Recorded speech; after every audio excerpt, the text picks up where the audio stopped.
पंढरपूर ते लंडन अशी विठुरायाच्या पादुका घेऊन निघालेली आंतरराष्ट्रीय दिंडी बुधवारी दिनांक 16 एप्रिलला अहिल्यानगर केडगाव भूषणनगर येथे भाविकांना दर्शनासाठी सकाळी थांबली होती। यावेळी अहिल्यानगर वारकरी संप्रदायातील प्रतिनिधी, विश्व हिंदू परिषदेचे कार्यकर्ते व अहिल्यानगर परिसरातील भाविक मोठ्या संख्येने उपस्थित होते। प्रारंभी पंढरपूर ते लंडन आलेल्या दिंडीतील विठुरायाच्या पादुक्याचे मोठ्या उत्साहात स्वागत केले। त्याचबरोबर दिंडीचे प्रेरक लंडन येथील स्थायिक व मूळचे पाथर्डीचे अनिल खेडकर यांचेही भाविकांनी मोठ्या उत्साहाने स्वागत केले। यावेळी दिंडीचे प्रेरक अनिल खेडकर बोलताना म्हणाले, नमस्कार, रामकृष्ण हरी।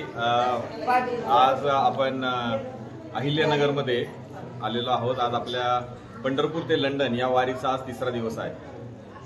परवा आपण पंढरपूरवरून पुण्याला आलो।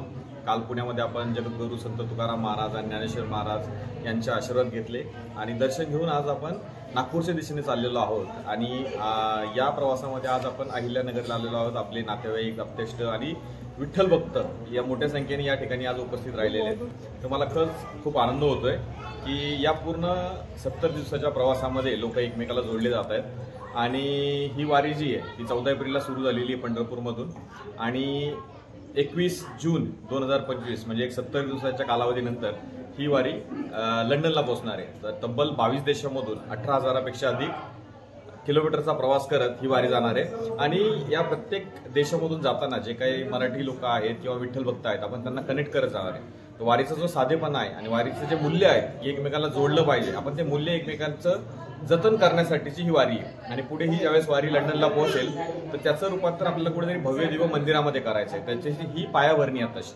म्हणजे आपण या प्रतिकात्मक पादुका पांडुरंगाच्या घेऊन चाललेलो आहे लंडनला। पुढे त्याचं रूपांतर होणार आहे एक मंदिरामध्ये आणि तुमच्या सर्वांच्या आशीर्वादाने, शुभेच्छाने आणि पांडुरंगाच्या कृपेने लवकरच हे मंदिर लंडनमध्ये होईल अशी आशा बाळगतो। धन्यवाद। रामकृष्ण।